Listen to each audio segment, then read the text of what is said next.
representatives of the non-governmental organizations and humanitarian organizations working with governments and the refugees.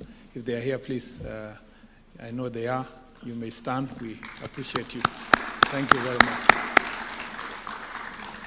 Your Excellency, before I invite His Excellency, and we have also our PS, I almost forgot the PS for Internal Security and National Administration, Raymond Omolo, thank you, and other senior government officials who are here.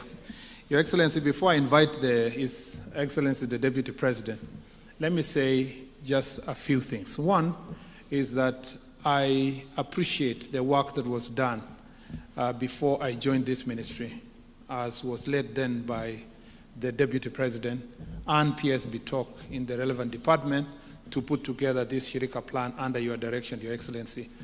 And when I came to office, I was handed over this assignment, and we agreed that it had been a discussion for far too long. It was necessary for us to accelerate the launching of this plan. Your Excellency, we held various consultative meetings with the donor community, with also the private sector. I met the private sector, but also I met the members of parliament and the leaders from the two counties, and I appreciate their input. And as a result, we managed to reduce the size of the document to half of it, to about 40 pages. Part of the complaint, and I have been a practitioner in this sector, although for a short time, part of the complaint in the local community across our country is that, Your Excellency, there was a feeling, and one quote that came from Turkana County was that there was a feeling at some point that the refugees were living a better life than the local community. And these persistent calls for equalizing the two communities, living side by side, sometimes feeling like the refugees had more food than them, they had better living conditions than them. The Shirika plan, it is important for Kenyans to know that Shirika plan is not a UNHCR plan. It is not a donor community plan. It is the plan for the government of Kenya. It is our own plan to make sure that we are bringing our citizens who are living side by side with refugees to a same level by integrating them and ensuring that we take advantage of the opportunities that comes with that integration for social, economic, and cultural inclusion. It is important, Your Excellency the President, because there are people out there who are running because of the misinformation. Some will say that this plan is intended to lead to political inclusion. It's important for them to know that this has nothing to do with whether or not refugees can become citizens of Kenya.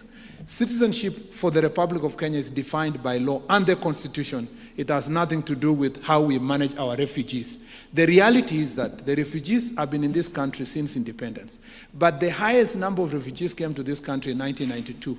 We have people who have been in this country, born and bred in this country, for over 33 years, calling Kenya home. And they live in these refugee camps. Already, as we speak, we have done integration on matters of for health.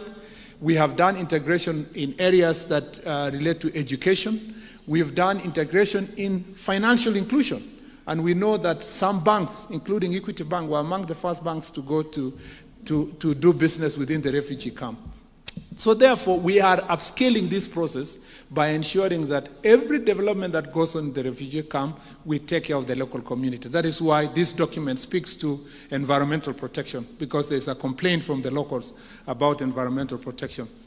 It speaks to infrastructure, roads, the same way the governor has spoken about roads, to make sure that the development of infrastructure is done. It speaks about health facilities, to make sure that the health facilities that refugees access are equal to the ones that the citizens access, because sometimes there was a feeling that the local community are not accessing equal health care in the region. Therefore, Shirika plan, for avoidance of doubt, is our plan, and it's a very beautiful plan. If fully implemented, Your Excellency, it will make sure that these areas that are hosting the refugees are developed to the level that is required and that is decent for every human being. Your Excellency, I want to thank the development partners, the UNHCR, for working with us. And this plan is not meant to exit the development partners and humanitarian players from the work they do. It is moving what they have been doing from humanitarian to development approach. And through this development approach, there will be meaningful and sustainable development in the country, but also the refugees will be properly utilized, and their potential is going to be properly utilized. Your Excellency, I thank His Excellency the Deputy President for leading this process before.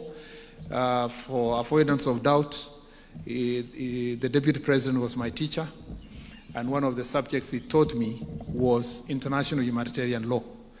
And international humanitarian law includes refugee law.